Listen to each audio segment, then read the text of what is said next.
Hi friends, మీకు ఈ video నచ్చితే లైక్ చేయండి. ఆరాధ్య వాళ్ళ అమ్మని తలుచుకుంటూ చాలా బాధపడుతూ ఉంటుంది. ఇంతలో అది తెలుసుకున్న అక్షయ్ ఆరాధ్య దగ్గరికి వచ్చి అమ్మ ఆరాధ్య అని చెప్పేసి పిలుస్తూ ఉంటాడు. ఆ మాటలు వినగానే అక్కడున్న ఆరాధ్య మాత్రం నేను నీతో మాట్లాడాను, నా దగ్గరికి రాకు, నాతో మాట్లాడకు, అమ్మని తీసుకొని వచ్చేంత వరకు నాతో మాట్లాడకు అని చెప్పేసి చాలా కోపంగా అక్కడి నుండి వెళ్ళిపోతూ ఉంటుంది. ఇంతలో అక్కడున్న అక్షయ్ అవని ఎక్కడ ఉందో తెలుసుకుంటే చాలా బాగుంటుంది, ఎక్కడ ఉందో ఎలా ఉందో అని చెప్పేసి అనుకుంటూ ఉంటాడు. ఇంతలో అక్కడున్న అవని మాత్రం అదే ఇంట్లో గున్నెలు తోముకుంటూ బట్టలు ఉతుక్కుంటూ వంట చేసుకుంటూ చాలా కష్టంగా బ్రతుకుతూ ఉంటుంది.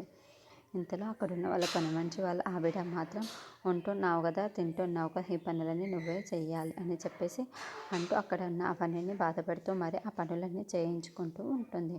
ఇంతలో అక్కడున్న అవని మాత్రం ఆరాధ్యను గుర్తు చేసుకుంటూ చాలా బాధపడుతూ ఉంటుంది.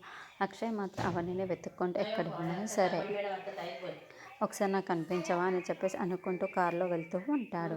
ఇంతలో అవని అక్షయ్కి కనిపించకుండా పరిగెత్తుకుంటూ వెళ్తుంది. కనిపించిన వాళ్ళందరికీ అయితే అక్షయ్ అవని ఎవరికైనా కనిపించిందా అని చెప్పేసి అడుగుతూ ఉంటాడు.